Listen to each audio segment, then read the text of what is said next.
Hello friends, welcome to the political philosopher. Friends, आज हम लोग फिर से एक बार टेस्ट सीरीज मिशन जेआरएफ को कंटिन्यू करेंगे और आज हमारा पार्ट नंबर 8 होगा और इसमें भी हम 20 क्वेश्चंस देखेंगे। और आज कोशिश रहेगी कि जल्दी से जल्दी 20 क्वेश्चंस हम लगभग 30 मिनट में ही खत्म करें, जिससे कि आने वाले वीडियोस में हम मैक्सिमम क्वेश्चंस को अटेम्प्ट कर पाएँ या मैक्सिमम वीडियोस को अपलोड कर पाएँ। ठीक है, कोशिश रहेगी कि आगे से जो भी क्वेश्चन आएंगे वो और भी बिल्कुल टफेस्ट क्वेश्चन होंगे। अभी फिलहाल जो ये क्वेश्चन है मोस्ट इंपॉर्टेंट क्वेश्चन है, इन क्वेश्चंस को आप जरूर ध्यान रखें।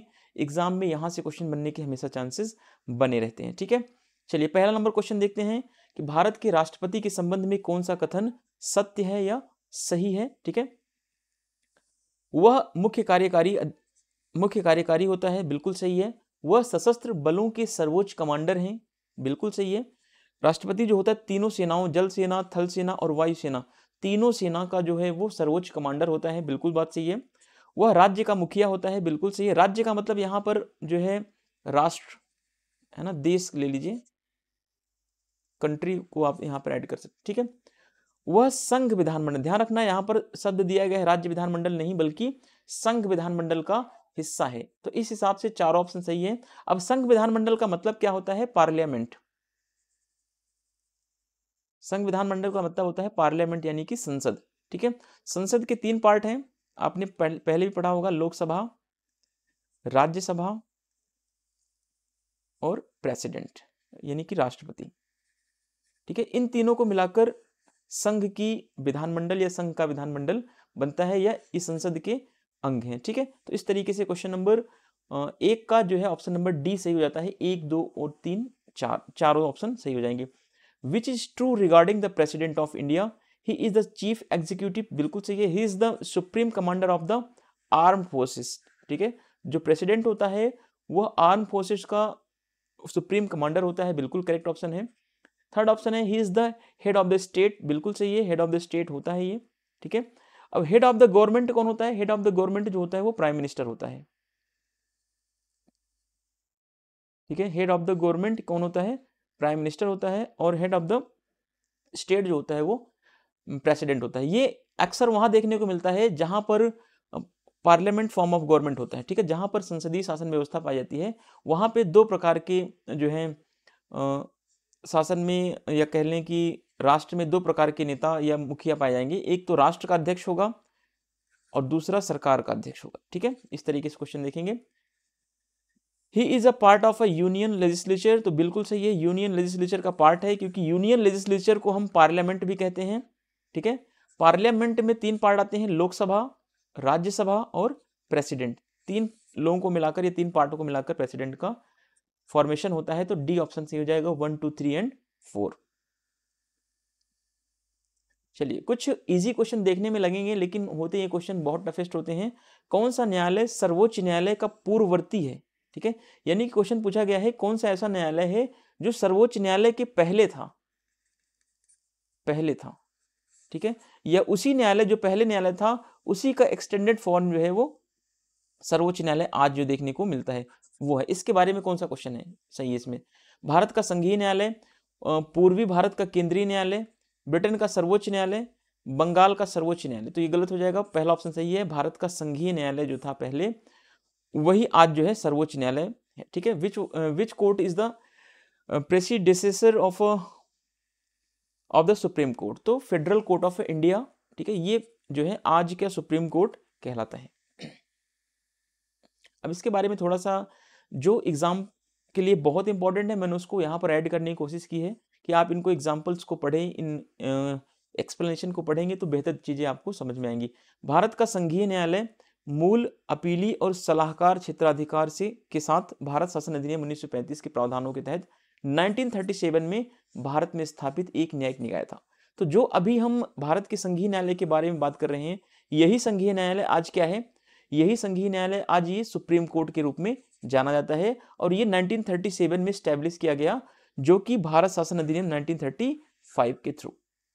ठीक है, यह 1950 में भारत के सर्वोच्च न्यायालय की स्थापना होने तक कार्य करता रहा। यानी कि जब तक भारत की सर्वोच्च न्यायालय की स्थापना नहीं हुई तब तक भारत का संघीय न्यायालय जो है भारत में सर्वोच्च न्यायालय के रूप में काम कर रहा था। अब भारत के गणतंत्र घोषित होने के 2 दिन बाद, यानी ये 26 जनवरी 1950 को जब हमारा गणतंत्र दिवस घोषित हुआ या गणतंत्र घोषित हुआ, तो इसके 2 दिन के बाद यानी 28 जनवरी 1950 को भारत के सर्वोच्च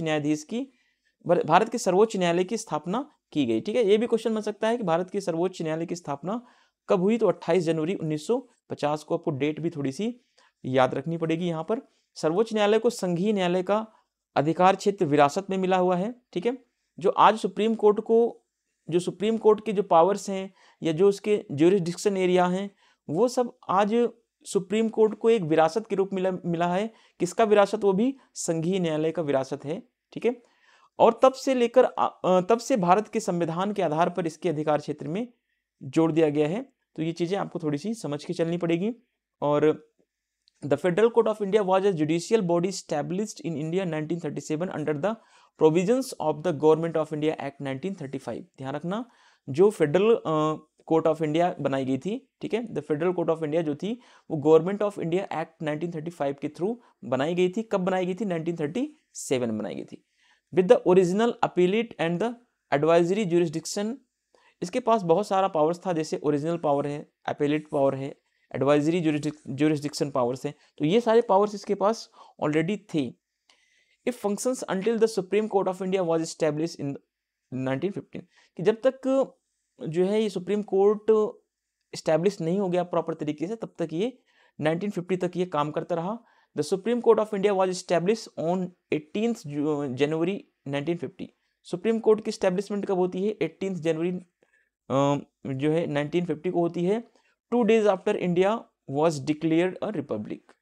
जैसे ही इंडिया को रिपब्लिक डिक्लेयर हुए 2 दिन होता है, वैसे ही फिर सुप्रीम कोर्ट की स्थापना हो जाती है, एस्टेब्लिशमेंट हो जाती है। ठीक है, the supreme court inherent the jurisdiction of the federal court has since added more to its jurisdiction by the virtue of the constitution of India। तो ये भी इंपॉर्टेंट है।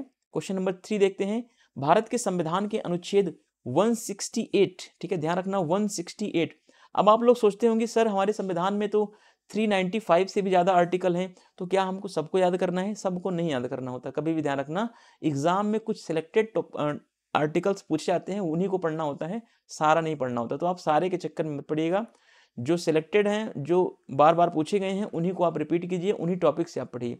ऐसा नहीं कि आप सारी चीजें पढ़ते चले जाएंगे तो कुछ भी नहीं होने वाला उससे। ठीक है, अब पूछा गया भारत के संविधान का अनुच्छेद 168 के अनुसार निम्नलिखित में से किसे राज्य विधानमंडल की एक भाग के रूप में उल्लिखित किया गया है? तो राज्य विधानमंडल का कौन सा भाग हो सकता है? आर्टिकल 168 में। अगर सीधी सीधी बात करें तो 168 में ऐसी कौन सी बातें कही गई कि किन किन तत्वों को मिलाकर, किन किन चीजों को मिलाकर राज्य के विधानमंडल का निर्माण होगा? तो राज्य के विधानमंडल में कुछ भी, कहीं कहीं किसी किसी राज्यों में राज्य की विधान परिषदें हैं। ठीक है, क्वेश्चन है कि भारत के कितने राज्यों में राज्य की विधान परिषदें अभी भी हैं? ठीक है, आप कमेंट जरूर कीजिएगा कितनी राज्यों में राज्य की विधान परिषदें हैं। ठीक है, तो जहां पे राज्य की विधान परिषदें होती हैं वो भी राज्य विधानमंडल का अंग है। विधानसभा तो ये तो बहुत ही नेसेसरी है, बिना इसके तो कुछ हो ही नहीं सकता। विधानसभा तो बहुत आवश्यक है। तीसरा राज्यपाल। ठीक है, तो राज्यपाल भी क्या है? राज्य विधानमंडल का अंग है। तो तीनों मिलाकर के क्या बनते हैं? राज्य के विधानमंडल का या अंग बनाते हैं, ये राज्य के विधानमंडल का निर्माण करते हैं, ये तीनों मिलकर के। कौन कौन से? राज्य के विधान परिषद अगर है तो, नहीं है तो फिर विधानसभा, राज्य का राज्यपाल। ठीक है, तो इस हिसाब से ऑप्शन नंबर डी सही हो जाएगा। 1, 2 और 3 ऑप्शन आपके सही हो जाएंगे। According to the article 168 of the constitution of India, which of the following is a mentioned as a part of the state legislature? इसमें से कह रहा है कि कौन कौन से ऐसे पार्ट्स हैं जिनको मिलाकर स्टेट लेजिस्लेचर का कॉम्बिनेशन होता है या उनका निर्माण होता है या उनका फॉर्मेशन होता है। तो आर्टिकल 168 में किन किन बातों को बोला गया है? तो जिन स्टेट में legislative council of the state है वहां पे उनको मिलाया जाता है, ये मस्ट है। लेजिस्लेटिव असेंबली, तो ये मोस्ट इंपॉर्टेंट है, ये तो मिलना ही मिलना है। गवर्नर ऑफ द स्टेट, तो ये तीनों को मिलाकर क्या होता है? किसी भी स्टेट लेजिस्लेचर का फॉर्मेशन होता है या निर्माण होता है। तो इस हिसाब से ऑप्शन नंबर डी सही हो जाएगा। 1, 2, 3 ए, बी, सी एंड डी। ठीक है, 1, 2, 3 एंड 4 सभी 1, 2, 3 ऑप्शन सही है आपका। चलिए अगला क्वेश्चन देखते हैं। क्वेश्चन नंबर 4, भारत में न्यायपालिका के विषय में निम्नलिखित में से कौन सा कथन सही है? ठीक है। देखिए ये जितने क्वेश्चन देखने में वन लाइनर आसान लगते हैं उतने ही टफेस्ट क्वेश्चन होते हैं, ठीक है। यहाँ पे गलतियां आदमी बहुत ज्यादा करता है। कोई कोई देखिए क्या है, पूछ रहा है कि भारत में न्यायपालिका के विषय में कौन सा कथन सही है, तो सही स्टेटमेंट पूछा गया है न्यायपालिका के विभिन्न स्तर पदानुक्रमित व्यवस्था में नहीं है, तो गलत। पदानुक्रमिक है, हायरार्की में है, पहले सुप्रीम कोर्ट है सबसे ऊपर, फिर हाई कोर्ट है, फिर लोअर कोर्ट्स हैं, ठीक है। इस हिसाब से क्या है, हायरार्की में है, तो ये गलत हो जाएगा। हायरार्की में है यहाँ पे पूछा गया नहीं है। एक उच्च न्यायालय का न्यायाधीश एक उच्च न्यायालय, यहाँ पे पूछा गया है उच्च न्यायालय का न्यायाधीश देश का सर्वोच्च न्यायाधीश होता है, तो गलत, ठीक है। उच्च न्यायालय का न्यायाधीश नहीं बल्कि सर्वोच्च न्यायालय होना चाहिए था, और भी सर्वोच्च न्यायालय का मुख्य न्यायाधीश होना चाहिए था। अब देखिए उच्चतम न्यायालय के फैसले के खिलाफ एक उच्च न्यायालय में सुनवाई की मांग की जा सकती है, तो बिल्कुल गलत है। बल्कि उच्च न्यायालय के खिलाफ अगर कोई फैसला आया है तो वो हम सुप्रीम कोर्ट में ले जा सकते हैं, ना कि सुप्रीम कोर्ट के फैसले के खिलाफ हम लोअर कोर्ट में या हाई कोर्ट में जा सकते हैं, ठीक है। इस हिसाब से ए, बी एंड सी तीनों गलत है, डी सही है। न्यायपालिका के विभिन्न स्तर एक दूसरे से अपीली व्यवस्था के साथ जुड़े हैं, यानी कि कहने का मतलब है कि अगर लोअर कोर्ट से कोई, अगर आपको संतुष्टि सेटिस्फेक्शन नहीं है तो आप हाई कोर्ट में जा सकते हैं, हाई कोर्ट से नहीं तो आप सुप्रीम कोर्ट में जा सकते हैं, है ना। तो ये क्या है, एक न्यायपालिका का विभिन्न स्टेटस है, या उसका कह लें एक सिस्टम है जिसमें आप अपील कर सकते हैं आप उसके ऊपर। Which one of the following statement is a correct about the judiciary in India. अब यहाँ पे भी ऑप्शन छूट गया है, A, B, C and D, ठीक है। A different level of judiciary are not hierarchical in nature, तो गलत है। जुडिशरी का जो लेवल है डिफरेंट टाइप का वो अवेलेबल है। अ जज of a high court is a highest जज ऑफ द कंट्री, तो गलत है। A decision of a supreme court can be appealed against in high court, तो गलत है। सुप्रीम कोर्ट के कोई डिसीजन कभी भी हाई कोर्ट में अपील नहीं किया जा सकता, ध्यान रखना इस बात को। A different level of the judiciary are linked to each other through an appellate system, तो बिल्कुल सही है। अपीलेट सिस्टम के थ्रू हम लोअर कोर्ट से अगर हमें सेटिस्फेक्शन नहीं है तो हम हाई कोर्ट में जा सकते हैं, हाई कोर्ट से नहीं है तो हम सुप्रीम कोर्ट में, तो ऊपर की तरफ हम आगे बढ़ सकते हैं, ये बात बिल्कुल करेक्ट है। क्वेश्चन नंबर 5 देखते हैं। यहाँ से भी क्वेश्चन एग्जाम में बनता है, और ये आया हुआ है शिमला हिमाचल प्रदेश के असिस्टेंट प्रोफेसर में, इस तरीके के क्वेश्चन पूछे गए हैं, ठीक है। अब देखिए 73वां संवैधानिक संशोधन अधिनियम 1992 में आया, निम्नलिखित में से किसका प्रावधान करता है, ये बताना है। भारतीय संविधान का भाग 9 और भाग 10A, तो गलत हो जाएगा, केवल भाग 9 जोड़ा गया, ये बात सही है, भाग 9A नहीं जोड़ा गया इसमें, ठीक है। 9A कहाँ जोड़ा गया था, 74वें में जोड़ा गया था, तो भाग 9A की बात है तो 74वां संविधान संशोधन किया गया था, ना कि 73वां में, ठीक है। 11वीं अनुसूची जोड़ी गई तो बिल्कुल करेक्ट है। 12वीं अनुसूची नहीं, 12वीं अनुसूची कब जोड़ी गई, तो ये 74वें संविधान संशोधन में जोड़ा गया था, ना कि 73वें में, ठीक है। इस हिसाब से सही ऑप्शन पूछा गया है, तो करेक्ट ऑप्शन आपका केवल बी हो जाएगा, दूसरा ऑप्शन, ठीक, केवल 2 सही हो जाएगा। The 73rd constitutional amendment act 1992 provides for which of the followings, तो पार्ट 9 एंड 9A, ठीक है। 9A नहीं जोड़ा गया था, 9A जो है ये 74वां में जोड़ा गया था, ठीक है। 9 जोड़ा गया था, ये इतना तक तो सही है, लेकिन जब 2 चीज दे रखा है तो गलत है। शेड्यूल 11वीं शेड्यूल ऐड की गई थी इसमें, 12th शेड्यूल जो है ये 74 अमेंडमेंट से जुड़ा हुआ है, ठीक है। इस हिसाब से ओनली 2 आपका करेक्ट हो जाएगा। थोड़ा सा इसके बारे में देख लेते हैं क्योंकि इंपॉर्टेंट है, हर बार यहाँ से क्वेश्चन आता है। मैं आपको फिर बताऊंगा कि आप कुछ जो सिलेक्टेड टॉपिक्स हैं उनको आप जरूर पढ़ के जाएं एग्जाम में। जैसे कि मैं आपको बता दूं कि जो प्रियम्बल के ऊपर क्वेश्चन बनता है, प्रस्तावना के ऊपर, फिर फंडामेंटल राइट्स के ऊपर पढ़ के जाएं, फिर आप फंडामेंटल ड्यूटीज को एंड क्या कहते हैं, फंडामेंटल ड्यूटीज के साथ साथ आप डीपीएसपी जरूर पढ़ें, ठीक है। इतना तो आपको पढ़ना है। फिर सेंटर और स्टेट के बीच में, ठीक है, सेंटर एंड स्टेट के बीच में क्या रिलेशन है उनको पढ़ें, अच्छे से पढ़ें। फिर आप प्राइम मिनिस्टर पढ़ेंगे, प्रेसिडेंट पढ़ेंगे, गवर्नर पढ़ेंगे, है ना, ये तो मस्ट है। फिर उसके बाद जो है आपका लोकसभा के बारे में, लोकसभा की पावर्स कौन है, लोकसभा की कौन कौन सी कमेटीज हैं उनके बारे में पढ़ें, जैसे लोक लेखा समिति क्या है ना, प्राकलन समिति, आकलन समिति, ये समितियां क्या हैं, कब बनी, क्या क्या फंक्शन है इनके, कितने साल तक काम करती हैं, किस माध्यम से इन सदस्यों का चुनाव होता है, ये सारी चीज़ें पढ़ेंगे। फिर लोकसभा के स्पीकर के बारे में पढ़ेंगे, लोकसभा के डिप्यूटी स्पीकर के बारे में, है ना। फिर राज्यसभा के जो पदेन सभापति होते हैं यानी वाइस प्रेसिडेंट, उनके बारे में पढ़ेंगे। इसके साथ आप फिर आगे बढ़ जाएंगे, सुप्रीम कोर्ट अच्छे से पढ़ेंगे, हाई कोर्ट पढ़ेंगे, लोअर कोर्ट भी पढ़ लेंगे, ठीक है। फिर आप इलेक्शन कमीशन पे जाएंगे, वहाँ से इलेक्शन कमीशन के फंक्शंस पढ़ेंगे, और जो अभी रिसेंटली जो चेंजेस हो रहे हैं इलेक्शन कमीशन को लेकर के, वो चीज़ें पढ़ना है आपको। और सुप्रीम कोर्ट जब आप पढ़ेंगे तो सुप्रीम कोर्ट में खास करके जो जुडिशियल एक्टिविज्म है ये पढ़ेंगे, ठीक है। और जुडिशियल एक्टिविज्म के साथ साथ आपको सुप्रीम कोर्ट के कुछ जो सुमोटो एक्शन है ये भी पढ़ना है। फिर आप आगे बढ़ेंगे तो आपको पंचायती राज मिलेगा, पंचायती राज को अच्छे से पढ़ना है। फिर नगर निगम को अच्छे से पढ़ना है, ठीक है। इन सारी चीज़ों को आप बहुत बेहतर तरीके से पढ़ेंगे, इनमें आप किसी भी टाइप्स की कोई कटौती नहीं करेंगे। ध्यान रखना, इन्हीं यही कुछ 10 चैप्टर ऐसे हैं जहां से एक एक क्वेश्चन हर बार बनता है। अगर आपको बिलीव नहीं तो आप 23, 24 या जो भी 22 में, 21 में जो भी क्वेश्चन पेपर सेट बने हुए हैं उन सब क्वेश्चंस को उठाकर आप देख लीजिए। हर चैप्टर, जितने भी चैप्टर मैंने बताए हैं, हर चैप्टर से 1 या 2 क्वेश्चन जरूर पूछा गया है। तो ये सारी चीज़ें, आप ये सारी चीज़ों को बहुत अच्छे तरीके से एनालाइज करें, अच्छे से पढ़ें, तो आप निश्चित तौर पर 10 क्वेश्चन यहाँ से प्लस कर सकते हैं, अपना 10 क्वेश्चन आप ऐड कर सकते हैं, ठीक है। चलिए देखते हैं यहाँ पर 73वां अमेंडमेंट के बारे में। 73वें संवैधानिक संशोधन अधिनियम 1992 से संवैधानिक वैधता प्राप्त करता है कौन? पंचायती राज, ठीक है।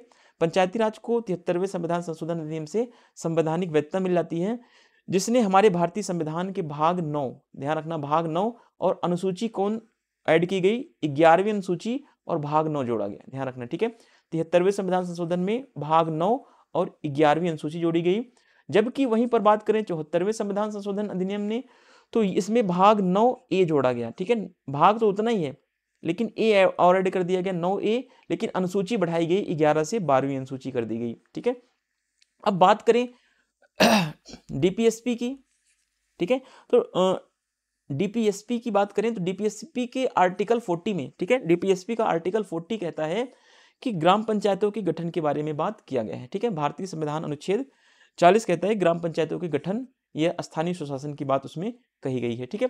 फिर अब देखिए, ग्राम पंचायतें या स्थानीय स्वशासन के विकास के लिए कुछ समितियां बनाई गई, जिन समितियों ने अपनी अपनी रिकमेंडेशन दी। इन समितियों को क्रम से लगाने के लिए पूछ लेता है, या फिर यह भी पूछ लेता है कि किस समिति ने द्विस्तरीय पंचायती राज की बात की, किस समिति ने 3 स्तरीय पंचायती राज की बात की। ये सारे क्वेश्चन पूछाता है। और एग्जाम में जो ज्यादा बार बार पूछाता है वो अशोक मेहता और बलवंत राय मेहता, और इसके साथ साथ LM सिंघवी से, जिन्होंने रिवाइटलाइजेशन, ध्यान रखना, रिवाइटलाइजेशन ऑफ पंचायती राज, ठीक है, पंचायती राज के पुनरुत्थान पर बल दिया, जिन्होंने पंचायती राज को जिन्होंने पुनर्जीवित करने के लिए रिकमेंडेशन दिया। इस पर बहुत ज्यादा क्वेश्चन पूछा गया है अब तक, ठीक है। तो ये तीनों आपको याद होने चाहिए अच्छे तरीके से, बलवंत राय मेहता, अशोक मेहता और LM सिंघवी कमेटी। ये सारी चीजें आपको सीक्वेंस वाइज, ईयर वाइज याद होनी चाहिए, ठीक है। तो ये 5 कुछ कमेटियां हैं जो जो है स्थानीय स्वशासन के विकास के लिए बनाई गई थी। चलिए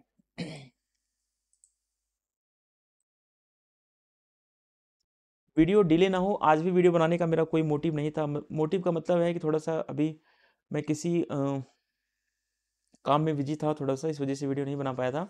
लेकिन मैंने सोचा कि मॉर्निंग में वीडियो अपलोड करने से बेहतर है कि अभी इस टाइम अपलोड कर दिया जाए, बच्चों का कुछ फ़ायदा हो जाए, कुछ क्वेश्चंस देख लेंगे, प्रैक्टिस कर लेंगे। और मॉर्निंग में तो कोशिश करेंगे कि मॉर्निंग में भी एक वीडियो अपलोड कर दिया जाए, ठीक है। चलिए, it derives constitutional validity from the 73rd constitutional amendment act 1992 which added part, कौन से पार्ट ऐड हुआ? पार्ट 9 ऐड हुआ, ठीक है, पार्ट 9। और शेड्यूल कौन सी ऐड हुई? तो शेड्यूल 11th ऐड हुई और पार्ट 9 ऐड हुआ, ठीक है। वहीं पर बात करें तो 74th कॉन्स्टिट्यूशनल अमेंडमेंट एक्ट जब ऐड हुआ तो इसमें क्या ऐड हुआ? इसमें 9th A हुआ, part number 9th A add हुआ। और कौन सी शेड्यूल ऐड हुई? तो शेड्यूल नंबर 12th ऐड हुई, ठीक है। आर्टिकल 40 में भी कहा गया है कि सेल्फ गवर्नेंस और लोकल गवर्नेंस के बारे में, गठन के बारे में या उसके पावर्स के बारे में बताई गई हैं कुछ चीज़ें, ठीक है। अब देखिए, लोकल गवर्नमेंट या सेल्फ गवर्नमेंट को प्रमोट करने के लिए, डेवलप्ड करने के लिए कुछ कमेटियां बनाई गई हैं, जैसे बलवंत राय मेहता कमेटी 1957, अशोक मेहता कमेटी 1977, फिर हनुमंत राव कमेटी है जो ये आपकी 1983 में आई है। फिर आपकी GV के राव समिति है और LM सिंघवी समिति है। LM सिंघवी समिति ने रिवाइटलाइजेशन ऑफ पंचायती राज के ऊपर बात की थी जब आई थिंक राजीव गांधी की सरकार थी, तब उन्होंने इस कमेटी का गठन किया था। तो 3 आपको बेहतर तरीके से याद होने चाहिए, बलवंत राय, अशोक मेहता और एल एम सिंघवी समिति। ठीक है, ये तीनों आप ये अच्छे से याद करेंगे। अब यहाँ पर कुछ सूची के माध्यम से क्वेश्चन दे रखे हैं जिनको मैच कराना है। जैसे यूनियन ऑफ इंडिया में कौन होता है, भारत के संघ में कौन जाता है, प्रधानमंत्री होता है। राज्यों में कौन होता है, राज्य में राज्यपाल होता है। ठीक है, नगर निगम में कौन होता है, मेयर होता है। और ग्राम पंचायत में सरपंच होता है। तो इस तरीके से चीज़ें मैचिंग के लिए हैं। इसमें ऑप्शन नहीं दे रखा है, मैंने ऑप्शन जानबूझकर नहीं दिया, बस आप थोड़ा सा इसको समझ कर ऐड कर लेंगे तो बेहतर होगा आपके लिए, है ना। कॉमन सी क्वेश्चन है। चलिए, अब ये भी इजी क्वेश्चन है कि भारतीय संविधान की मूल संरचना में क्या शामिल नहीं है। भारतीय संविधान की मूल संरचना में क्या शामिल नहीं है। विधि का शासन या कानून का शासन शामिल है, पंथ निरपेक्षता शामिल है, न्यायिक समीक्षा ये भी शामिल है, संसद की सर्वोच्चता नहीं है। ठीक है, तो संसद की सर्वोच्चता तो आज भी शामिल नहीं है, ना तो पहले शामिल था, ना ही आज शामिल है। संसद की सर्वोच्चता का सिद्धांत जो है ये ब्रिटेन में लागू होता है, ब्रिटेन में संसद सर्वोच्च है। डी लोमे का फेमस स्टेटमेंट है कि ब्रिटेन की पार्लियामेंट सब कुछ कर सकती है सिवाय उसके कि महिला को पुरुष और पुरुष को महिला बनाने के अलावा ब्रिटेन की संसद सब कुछ कर सकती है। किसने बोला, डी लोमे ने। ठीक है, ये जो है बीपीएससी के क्वेश्चन या पीजीटी के वगैरह क्वेश्चन में पूछे जाते हैं ऐसे स्टेटमेंट क्वेश्चन।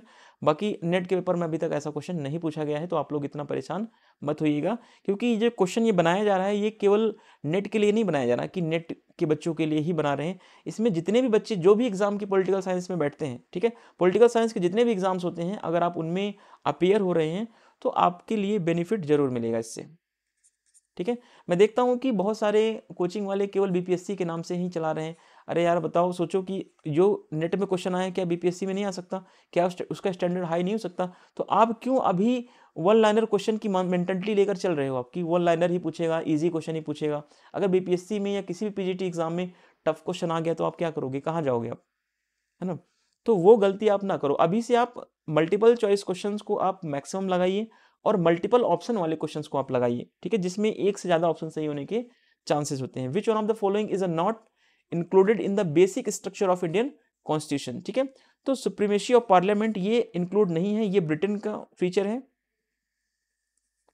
ब्रिटेन की पार्लियामेंट जो है सुप्रीम है वहां पर, तो ये फीचर ब्रिटेन में इंप्लीमेंट होता है, ना कि इंडिया में। ठीक है, इंडिया में सुप्रीम जो है वो इंडियन कॉन्स्टिट्यूशन है।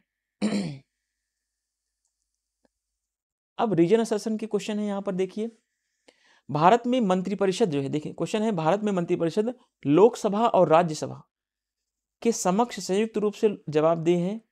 ठीक है, तो मंत्रिपरिषद जो है जवाबदेह तो होती है, लेकिन किसके प्रति, केवल और केवल लोकसभा के प्रति, ना कि राज्यसभा के प्रति। तो गलत हो जाएगा। ठीक है, ये गलत हो जाएगा क्योंकि राज्यसभा के प्रति भारत की मंत्रिपरिषद जो है उत्तरदायी नहीं है। तो उत्तरदायित्व का सिद्धांत जो है ये आर्टिकल 75(3) में है। ठीक है, 75(3) में है कि मंत्रिपरिषद जो है लोकसभा के प्रति सामूहिक रूप से उत्तरदायी होगी, ना कि राज्यसभा के प्रति। तो इस हिसाब से ऑप्शन जब गलत हो गया, जब कथन गलत हो गया, तो कारण अपने आप सही हो जाएगा। यानी कि ए गलत है तो आर अपने आप सही है। क्यों? क्योंकि लोकसभा और राज्यसभा दोनों के सदस्य जो है केंद्र सरकार में मंत्री बनने के लिए एलिजिबल हैं या पात्र हैं, तो बिल्कुल सही है। मंत्री कोई बन सकता है, चाहे वो राज्यसभा से हो चाहे वो लोकसभा से हो, इसमें कोई दिक्कत नहीं है, किसी बात की दिक्कत नहीं है। ठीक है, the council of ministers in India is jointly answerable. ठीक है, jointly answerable to the Lok Sabha and Rajya Sabha. Lok Sabha के लिए तो आंसरेबल हैं, लेकिन राज्यसभा के लिए नहीं है। ठीक है, ये 75 आर्टिकल नंबर 75(3) में बोला गया है, 75(3) में। ठीक है, the member of both Lok Sabha and Rajya Sabha are eligible to become a minister in the union government. तो बिल्कुल करेक्ट है, मिनिस्टर बन सकते हैं, कोई ऐसी रोक टोक नहीं है। इस हिसाब से ए गलत है, ए फॉल्स है और आर ट्रू है। क्वेश्चन नंबर 8 देखते हैं, 8वां देखते हैं, है ना। देखने में बहुत छोटा क्वेश्चन लग रहा है, लेकिन आ जाएगा क्वेश्चन, आप पक्का गलती करके आओगे, मुझे पता है, क्योंकि फैक्चुअल चीजें याद नहीं होती, चाहे मैं हूं चाहे कोई भी हो, ये सारी चीजें याद करने में दिक्कत सबको आती है भाई। ठीक है, अब राज्य निर्वाचन आयोग के किस अनुच्छेद के अंतर्गत नगरीय संस्थाओं के चुनाव का संचालन किया जाता है? तो ये राज्य निर्वाचन आयोग के किस आर्टिकल में ऐसा बोला गया है कि नगरों का चुनाव किया जाएगा। ठीक है, ये नगरीय संस्थाएं जो है, नगर पंचायतें जो हैं, उनका चुनाव जो है किस आर्टिकल के तहत किया जाएगा? तो आर्टिकल नंबर 243 के, ए वाला ऑप्शन सही हो जाएगा, 243 के। ठीक है, चलिए 243 के under the which article does the state election commission conduct the election of urban bodies. ठीक है, अर्बन बॉडीज के लिए इलेक्शन कमीशन जो है, स्टेट का इलेक्शन कमीशन खास करके, वो किस आर्टिकल के थ्रू इलेक्शन कंडक्ट कराता है? तो 243 की। अब फिर रीजन असर्शन के क्वेश्चन है, राज्य की कार्यकारी शक्तियों का उपयोग संसद, राज्य का मतलब है यहाँ पर राष्ट्र कह सकते हैं आप, या देश कह सकते हैं यहाँ पर, ठीक है, या भारत कह सकते हैं, ठीक है, या फिर आप इसको संघ भी कह सकते हैं। ठीक है, अब क्वेश्चन है कि राज्य की कार्यकारी शक्तियों का उपयोग संसद के कानून और राज्य में लागू कानूनों का अनुपालन सुनिश्चित करने के लिए किया जाता है। तो बिल्कुल सही है, संघ की जो कार्यकारी शक्तियां हैं उसका उपयोग और संसद का कानून जो है, दोनों, ठीक है, राज्य में लागू कानूनों को अनुपालन करने के लिए निश्चित किया सकता है, सुनिश्चित किया सकता है। कह सकते हैं कि संघ की कोई कार्यकारी आदेश है, ये संसद के द्वारा बनाया गया कोई कानून है, उससे आदेश दिया सकता है राज्य सरकारों को कि राज्य सरकारें संसद द्वारा बनाई गई विधि का पालन करें या करेंगी। तो बिल्कुल सही बात है, करेंगी। ठीक है, अब देखिए रीजन देखते हैं, अब कारण देखते हैं, क्योंकि अगर यहां पे लगाएंगे तो आपको सही गलत का पता चलेगा। ठीक है, ये तो सही है क्योंकि संविधान में कहा गया है कि जो संघ सरकार है या संसद कोई कानून बनाता है तो उस कानून को राज्यों को पालन करना पड़ेगा। ठीक है, क्योंकि भारत सरकार अपनी कार्यकारी शक्तियों का उपयोग करके राज्यों को आवश्यक दिशा निर्देश दे सकती है। ठीक है, तो बिल्कुल सही है, ए और आर दोनों सही है, और आर ए की सही व्याख्या भी कर रहा है। इस हिसाब से ऑप्शन नंबर आपका ए हो जाएगा। ए और आर दोनों सही हैं तथा आर ए का सही स्पष्टीकरण भी है। ठीक है, चलिए असर्शन देखते हैं। The executive powers of the state are used to ensure compliance with the legislation or the parliament and the laws enforced the state। तो बिल्कुल करेक्ट है, अगर एग्जीक्यूटिव ऑफ द स्टेट का अगर कोई भी रूल है या फिर हमारी पार्लियामेंट का कोई भी लेजिस्लेशन है तो उसके थ्रू वो ऑर्डर कर सकती है या उसका जो रूल है वो स्टेट्स को मानना पड़ता है। ठीक है, बिकॉज, अब यहाँ पे बिकॉज लगाएंगे तो सही आंसर आपको पता चलेगा। एक्सप्लेनेशन के लिए आप बिकॉज हमेशा लगाएं। ठीक है, because government of India can give necessary direction. ठीक है, क्योंकि भारत सरकार के पास ये अधिकार है कि वो नेसेसरी डायरेक्शन जो है स्टेट्स को दे सकती है। ठीक है, तो बिल्कुल सही है, एक्सप्लेनेशन भी करेक्ट है, इसका ऑप्शन नंबर ए सही हो जाएगा। अब यहाँ पे देखिए जो क्वेश्चन बहुत ज़्यादा बड़े हैं उनमें केवल हिंदी का ही ऐड किया गया है, ऑप्शन ए और आर जो सही है। ठीक है, ऑप्शन केवल हिंदी का ही ऐड किया गया है, इंग्लिश वाला नहीं है, क्योंकि जगह नहीं बची थी इसलिए हिंदी का ऐड कर दिया है मैंने। और क्वेश्चन तो इंग्लिश और हिंदी दोनों में देखने को मिलेंगे, लेकिन ऑप्शन जो होगा वो हिंदी में आपको देखने को मिल जाएगा। चलिए अब देखते हैं क्वेश्चन नंबर 10,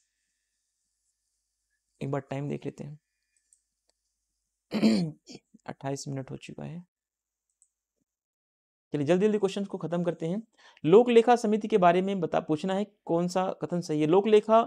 लोकसभा के 25 से अधिक सदस्य नहीं होंगे, क्या सही है? तो ये गलत है। लोक लेखा समिति में 22 सदस्य होते हैं टोटल, जिसमें से 15 जो है लोकसभा से होते हैं, 7 जो है वो राज्यसभा से होते हैं। ठीक है, इन सभी सदस्यों का चुनाव जो होता है एकल संक्रमणी मत द्वारा होता है और 1 वर्ष के लिए होता है, और इसमें जो है कोई भी मंत्री इसका सदस्य नहीं होता, कोई भी मंत्री जो है इसका सदस्य नहीं होता, ध्यान रखना। सरकार के विनियोग और वित्त खातों की जांच करना। ठीक है, भारत के नियंत्रक और महालेखा परीक्षक की रिपोर्ट की जांच करना। तो ये दोनों ऑप्शन सही हैं, 2 और 3 सही हैं, इस हिसाब से ऑप्शन नंबर बी सही हो जाएगा। 2 और 3 सही है, गलत पहला वाला सही है। ठीक है, पहला गलत है, बाकी दोनों और 2 और तीसरा सही है। ठीक है, क्वेश्चन है पब्लिक अकाउंट कमेटी के बारे में कौन सा करेक्ट है। ठीक है, Lok Sabha consist of not more than 25 member, तो गलत है। 25 मेंबर नहीं बल्कि 15 मेंबर ही लोकसभा ऐड कर सकती है और 7 मेंबर जो है राज्यसभा ऐड कर सकती है। ठीक है, ये जो पब्लिक अकाउंट कमेटी है, पीएससी इसको बोल सकते हैं शॉर्ट में। पीएससी जो है, पीएससी एग्जामिन करती है किसका? Appropriation and finance account of the government. ठीक है, गवर्नमेंट का फाइनेंस अकाउंट जो होता है उसका ऑब्जर्वेशन करती है, एग्जामिन्स करती है और साथ साथ ये CAG की जो रिपोर्ट्स होती है उसको भी ये ऑब्जर्व करती है, उसका भी एग्जामिनेशन करती है। तो इस हिसाब से 2 और 3 ओनली सही है, ठीक है। बी वाला ऑप्शन आपका करेक्ट हो जाएगा। अब चुनाव आयोग के बारे में कौन सा कथन सही है? शुरुआत में चुनाव आयोग में मुख्य चुनाव आयुक्त और 4 अन्य चुनाव आयुक्त थे, तो गलत है, 1 सदस्य था यार, है ना। आप लोग सोच रहे होंगे सर इतना पागल बनाते हैं कि हमको इतना नहीं पता होता क्या, है ना। चलिए, चुनाव आयोग के पास संसद और राज्य विधानसभाओं के सभी चुनावों के अधीक्षण, निर्देशन और संचालन और राष्ट्रपति और उपाध्यक्ष के कार्यालयों के चुनाव की शक्ति होती है, तो बिल्कुल सही है। आम चुनाव को हम कहते हैं लोकसभा का चुनाव। लोकसभा या राज्य विधायिका में चुनाव आयोग की सहायता के लिए चुनाव आयोग के परामर्श से, किसके परामर्श से? तो चुनाव आयोग के परामर्श से राष्ट्रपति द्वारा क्षेत्रीय आयुक्तों की नियुक्ति की जाती है, तो बिल्कुल सही है। राष्ट्रपति किसी भी क्षेत्रीय आयुक्त की नियुक्ति करता है तो वो चुनाव आयोग से परामर्श लेकर ही करता है, ठीक है। तो ये बात ध्यान रखना। इस हिसाब से ऑप्शन नंबर 2 और 3 आपका सही हो जाएगा, ठीक है। 2 और 3 सही। Which one of the following statement about the election commission is correct? तो पहला तो गलत है, क्योंकि ये जब स्टार्टिंग में इनिशियली जब ये बना था तो ये 1 मेंबर बॉडी था, ठीक है। अभी ये क्या है, मल्टी मेंबर बॉडी अभी हो चुका है, ठीक है।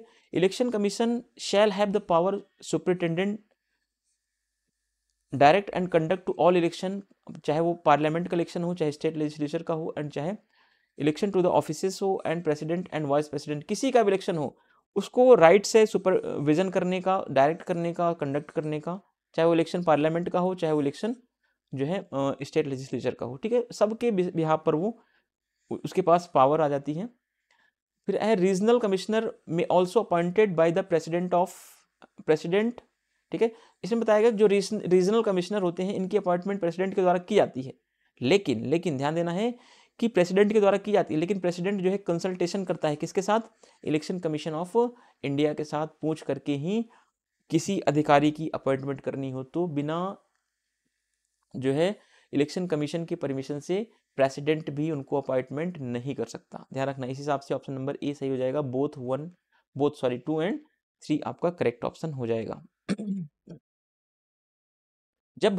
जब राष्ट्रपति और उपराष्ट्रपति का कार्यकाल एक साथ दोनों का खत्म होता है, ठीक है, ये इजी क्वेश्चन है, तब राष्ट्रपति के रूप में कौन कार्य करता है? तो सबको पता है कि जब राष्ट्रपति और उपराष्ट्रपति दोनों का पद खाली हो तो उसके बदले में भारत का मुख्य न्यायाधीश पद को ले लेता है फट से, कोई देरी नहीं लगाता, ठीक है। When the term of president and vice president ends simultaneously, who acts as a president? तो चीफ जस्टिस ऑफ इंडिया हिदायत उल्ला भी कर चुके हैं, ये हिदायतुल्ला जो भी है, नाम ऐसी है, ठीक है। ये सुप्रीम कोर्ट के मुख्य न्यायाधीश भी रह चुके हैं और ये प्रेसिडेंट के पोस्ट पर भी शायद आई थिंक बैठ चुके हैं, ठीक है। देख लेना, एक बार करेक्ट कर लेना ऑप्शन आप। फिर क्वेश्चन नंबर 13 है, भारत में लोकतंत्र जो है तीव्र गति से दुष्क्रियात्मक होता जा रहा है। अब देखिए, संवैधानिक राज व्यवस्था तथा आंदोलनकारी राजनीति साथ साथ नहीं चल सकते, तो गलत है। भारत में लोकतंत्र तीव्र गति से दुष्क्रियात्मक हो जा रहा है, बिल्कुल सही है। इसमें जो है हमारे कुछ डिस्फंक्शंस आ रहे हैं लोकतंत्र में, क्योंकि आप जैसे देख रहे हैं धर्म, राजनीति, संप्रदाय, इन सब का प्रयोग क्या कर रहा है? लोकतंत्र में डिस्फंक्शंस को प्रमोट कर रहा है, तो बिल्कुल सही है। लेकिन ये वाला गलत है, कारण, क्योंकि कारण में पूछा है कि संवैधानिक राज व्यवस्था जो है हमारे देश में, इसमें आंदोलनात्मक राजनीति, आंदोलन और राजनीति, ठीक है, साथ साथ नहीं चल सकते। क्यों नहीं चल सकते भाई? आंदोलन भी चलता है, राजनीति भी चलती है, बिल्कुल सही है, चलता है, तो गलत हो जाएगा। साथ साथ नहीं चल सकते तो गलत है, साथ साथ चल सकते हैं, ठीक है। तो इस हिसाब से ए सही है, आर गलत है। ए सही है किंतु आर गलत है। Democracy in India is fast becoming dysfunctional, तो बिल्कुल करेक्ट है। भारत में जो इंडिया की डेमोक्रेसी, इसमें बहुत सारा डिसफंक्शन, मैलिशियस, बहुत सारी चीजें आ रही हैं, ठीक है। Constitutional polity and agitational politics can not be together, तो गलत है। दोनों चीज चल सकती हैं एक साथ, मूवमेंट भी चल सकता है एक साथ, जो है विरोध भी चल सकता है, पॉलिटिक्स भी चल सकती है। ऐसा नहीं है कि केवल पॉलिटिक्स चलती है तो वहां पर जो है आंदोलन नहीं चल सकता या मूवमेंट नहीं चल सकता, ऐसा नहीं होता, ठीक है। ये सही है और आर गलत है इसमें। अब यहाँ पर कुछ क्वेश्चन है क्रम में लगाने के लिए, ठीक है। अब जैसे ये इन क्रम को लगाना है, पुंछी आयोग कब आया? तो आपको पता है ये 2007 में आया था, ये खास करके 27 अप्रैल 2007 को आया था। ठीक है। आनंदपुर शाही प्रस्ताव जो है ये आनंदपुर शाही प्रस्ताव ये आया था, अकाली दल ने इसको लॉन्च किया था, बनाया था अकाली दल ने बनाया था। ये ईयर आई थिंक 1973 है। अच्छा करेक्ट है, 1973 ही। ठीक है, 1973। ठीक है। फिर प्रशासनिक सुधार आयोग जो आया है, प्रशासनिक सुधार आयोग ये आपका 1966 में आया है। फिर राजमन्नार समिति जो आई है ये 1969 में, 1969 में राजमन्नार समिति आई। तो ये सारी समितियां किस लिए आई? तो ये सारी समितियां जो है केंद्र और राज्य के संबंधों को लेकर आई थी, केंद्र राज्य संबंध पर विचार करने के लिए। ठीक है, केंद्र राज्य संबंध पर विचार करने के लिए ये सारी समितियां बनाई गई हैं। तो इस हिसाब से आप इनको क्रम में लगा लेना, कौन कब आया था। ठीक है, आप देख लेना इसका एग्जैक्ट आंसर। मुझे लगता है पहले प्रशासनिक सुधार आया था 1966 में, फिर 1900 ये राजमन्नार समिति 1996 ली देखा नहीं, 1996 नहीं होगा, राजमन्नार समिति जो है ये आपका 1969 होगा यार, 69। ठीक है, 1969। ठीक है, इस हिसाब से आपका कौन सा सही है? तो पहले आएगा प्रशासनिक सुधार आयोग। ठीक है, पहले आएगा आपका एडमिनिस्ट्रेटिव रिफॉर्म जो 1996 में आया था। फिर राजमन्नार आएगा 1969 आएगा, ऐसा कर लीजिए। आनंदपुर साहिब आया है आपका 1973 में, अकाली दल ने इसको बनाया था। फिर पुंछी आयोग आपको पता है 2007 में आया था। इस तरीके से मैचिंग आप सीक्वेंस वाइज लगा लीजिए। पहले पे सी आएगा, यानी पहले में तीसरा नंबर पहला आएगा, तीसरा फिर आएगा, चौथा आएगा, 3 4, यही वाला डी ऑप्शन आपका करेक्ट हो जाएगा। ठीक है, ईयर आप जरूर याद रखें, क्योंकि जो क्रम वाले क्वेश्चंस होते हैं, जो क्रोनोलॉजिकल ऑर्डर में लगाने के लिए होते हैं, ये आपको कम से कम 3 से 4 क्वेश्चन हर बार देखने को मिल जाते हैं। तो आप इसको इग्नोर नहीं कर सकते, इनको आप जरूर पढ़ के जाइए, है ना। अब निम्नलिखित में से कौन भारत के प्रधानमंत्री नियुक्त किए जाते समय संसद के सदस्य नहीं थे? इसमें ये नहीं पूछा गया कि राज्यसभा का सदस्य था या लोकसभा का। ठीक है, संसद का सदस्य ही नहीं था। तो एच.डी. देवगौड़ा और पी.वी. नरसिम्हा राव ऐसे दो प्रधानमंत्री हुए हैं जो प्रधानमंत्री बनते टाइम संसद के सदस्य नहीं थे। ये चीज ध्यान रखना। ठीक है, 3 और 4 आपका ऑप्शन सही हो जाएगा। 3 और 4, केवल सी सही होगा आपका।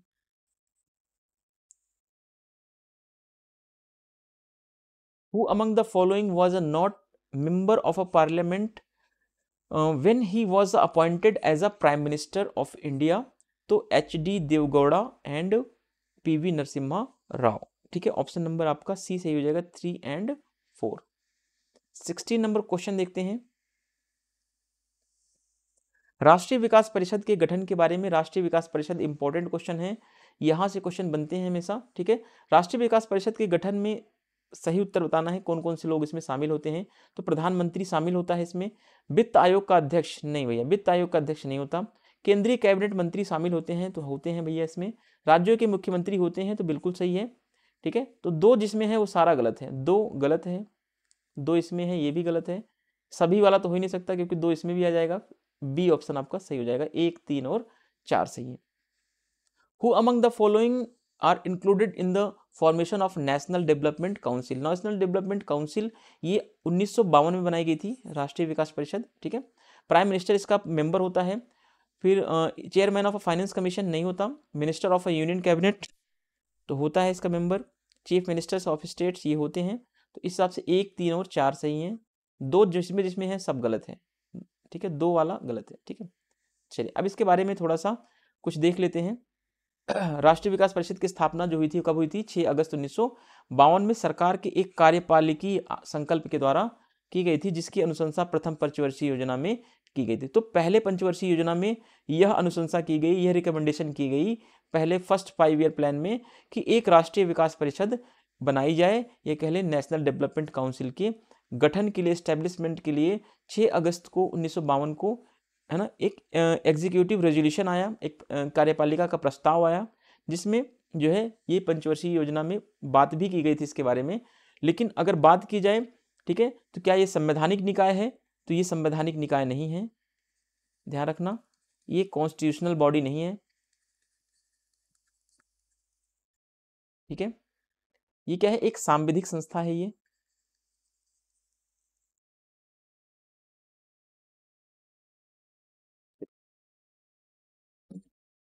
एनडीसी के गठन किन किन चीजों को मिलाकर होता है, तो भारत का प्रधानमंत्री इसका अध्यक्ष होता है एनडीसी का, नेशनल डेवलपमेंट काउंसिल का। समस्त संघीय कैबिनेट मंत्री जो होते हैं 1967 से इसमें शामिल किए जाने लगे हैं। फिर सभी राज्यों के मुख्यमंत्री इसमें शामिल होते हैं, सभी संघीय क्षेत्रों के मुख्यमंत्री, अगर मुख्यमंत्री नहीं शामिल हो रहा है तो प्रशासक, ठीक है। तो ये सारी चीजें क्या हैं, इनमें शामिल होती है। तो इन सबको आप याद रखेंगे, कौन कौन सा शामिल होता है, कौन कौन सा नहीं। अब इस तरीके से क्वेश्चन जो आते हैं और भी, जैसे कि कुछ टॉपिक्स होते हैं, जैसे राष्ट्रीय महिला आयोग है ना, अल्पसंख्यक आयोग ओबीसी के लेकर के, या एससी एसटी कमीशन जो है, एससी एसटी कमीशन जो है, इनके मेंबर्स में कौन कौन से लोग शामिल होते हैं, तो इनको भी आप पढ़ के जाइएगा। ऐसा नहीं कि आप सारी चीज़ों को हल्के में लेके जाइए, ठीक है। The national development council was establish on 6 अगस्त 1952, ठीक है। तो इसका जो बनाया गया, इसका फॉर्मेशन जो हुआ वो 6 अगस्त 1952 को हुआ।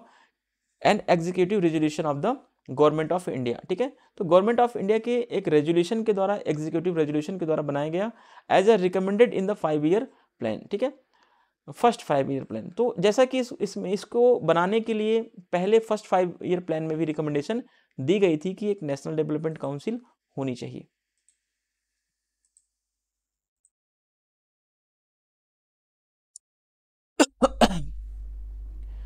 एनडीसी में कौन कौन से लोग शामिल हैं, प्राइम मिनिस्टर इसका हेड होता है, यूनियन कैबिनेट मिनिस्टर 1967 से ऐड होने लगे हैं इसमें, chief minister of all states, फिर जहाँ पे यूनियन टेरिटरी है वहाँ के एडमिनिस्ट्रेटर होंगे इसमें, नहीं तो चीफ मिनिस्टर शामिल होंगे, ठीक है। क्वेश्चन नंबर 17 देखते हैं, भारत के नागरिकों को निम्नलिखित में से कौन सा मौलिक अधिकार प्रदान किया गया है, तो भारत के नागरिकों को मौलिक अधिकार है संस्कृति और शिक्षा का अधिकार, ठीक है, और धर्म नस्ल और जाति के धर्म नस्ल जाति लिंग जन्म स्थान के आधार पर भेदभाव की सुरक्षा का अधिकार। तो ये भारतीयों को मिला हुआ है, ये विदेशियों को नहीं मिला हुआ है। तो भारतीयों को पूछा है तो भारतीयों को ये मिला हुआ है। शोषण के विरुद्ध अधिकार, समानता के विरुद्ध अधिकार, ये अंग्रेजों को भी मिला हुआ है, यानी विदेशियों को भी मिला हुआ है, ठीक है। आपको ये चीज भी याद रखना है कि कौन कौन से अधिकार ऐसे हैं जो विदेशियों को मिले हैं, और जो कौन कौन से ऐसे अधिकार हैं जो भारतीय और विदेशियों दोनों को मिले हैं, ठीक है। तो आप ये याद रख लेना कि कौन कौन से अधिकार विदेशियों को नहीं मिला, ठीक है, यही याद रख लेना। फिर आपको पता चल जाएगा कि जो विदेशियों को नहीं मिला वो भारतीयों को तो मिला ही मिला है, और जो विदेशियों को मिला है वो भारतीयों को वो भी मिला है, ठीक है।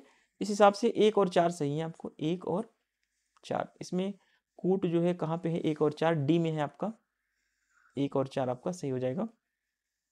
विच one of the following fundamental rights are provided in the citizens of India, choose the correct answer from the code given below, ठीक है। अब यहाँ पर rights to cultural and educational ये है इंडियन कॉन्स्टिट्यूशन में, इंडियन सिटीजन्स के लिए, और protection against discrimination on the ground of religion, race, caste, sex and place of birth, ठीक है। आप देखेंगे कि इस आधार पर जो डिस्क्रिमिनेशन नहीं किया सकता, ग्राउंड्स के आधार पर, रिलीजन के आधार पर, या रेस या कास्ट के आधार पर, सेक्स के आधार पर, या बर्थ ऑफ प्लेस के आधार पर इंडिया में इंडियन सिटीजन के साथ साथ ये डिस्क्रिमिनेशन नहीं किया सकता, लेकिन विदेशियों के साथ जो फॉरेन सिटीजन्स हैं उनके साथ ये डिस्क्रिमिनेशन किया जा सकता है, ठीक है। तो 1 और 4 आर द करेक्ट। चलिए, अखिल भारतीय सेवाएं कथन कारण के संबंध में है। अखिल भारतीय सेवाएं न तो संविधान की संघीय विशेषता का उल्लंघन करती हैं, न ही राज्यों की स्वायत्तता का, तो गलत है। अखिल भारतीय सेवाएं जो है संविधान की संघीय व्यवस्था का उल्लंघन करती हैं, ठीक है, और राज्यों की स्वायत्तता का भी ये उल्लंघन करती हैं, ठीक है। इस हिसाब से ए गलत हो जाएगा आपका। जब ए गलत हो जाएगा तो इस टाइप्स के क्वेश्चन में आर अपने आप से हो जाता है। क्यों? क्योंकि अखिल भारतीय सेवा के अधिकारी केंद्र सरकार के नियमों से शासित होते हैं। केंद्र सरकार जैसे जो आईएएस अधिकारी होते हैं, जो आईपीएस होते हैं, ठीक है, इनके लिए तो केंद्र सरकार अपना नियम बनाती है, और राज्य सरकारों पर उन पर पूरा नियंत्रण नहीं हो पाता, ठीक है। राज्य सरकारों का इन अधिकारियों के ऊपर नियंत्रण भी नहीं होता, और लेकिन ये अपॉइंटेड कहाँ होते हैं? राज्य सरकार में होते हैं, ठीक है। तो अब इस तरीके से जो चीजें हैं आपको समझते हुए चलना है, ठीक है। राज्य सरकार का इन आईएएस और आईपीएस अधिकारियों पर पूर्ण नियंत्रण नहीं होता, ठीक है। तो इस हिसाब से ए सही है लेकिन आर गलत है, सॉरी ए गलत है, आर सही है, ठीक है। ऊपर वाला स्टेटमेंट गलत है, आर आपका सही है।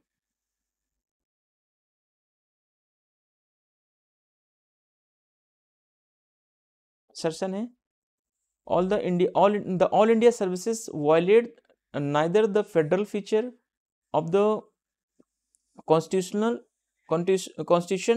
nor the autonomy of a state। तो गलत है ये, ठीक है, ये गलत है, क्योंकि जो ऑल इंडिया सर्विसेज हैं वो फेडरल फीचर्स को जो है एक तरीके से वायलेट करती हैं, क्योंकि फेडरल फीचर में कहता है कि स्टेट की गवर्नमेंट अपनी होगी और सेंट्रल की गवर्नमेंट अपनी होगी, दोनों टाइप्स की गवर्नमेंट में कोई भी इंटरफेयर नहीं करेगा। लेकिन इसमें क्या होता है, जब ऑल इंडिया सर्विसेज लॉन्च होती हैं तो उसमें जो है सेंट्रल गवर्नमेंट के एम्प्लॉय जो है स्टेट में अपॉइंटेड किए जाते हैं या डिप्लॉय किए जाते हैं, जिन पर स्टेट गवर्नमेंट का उन पर कंट्रोल भी नहीं हो पाता, ठीक है। तो ये क्या है, ये फेडरल फीचर के अगेंस्ट में माना जाता है।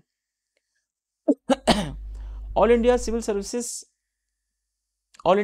Officers are governed by the rules of the central government.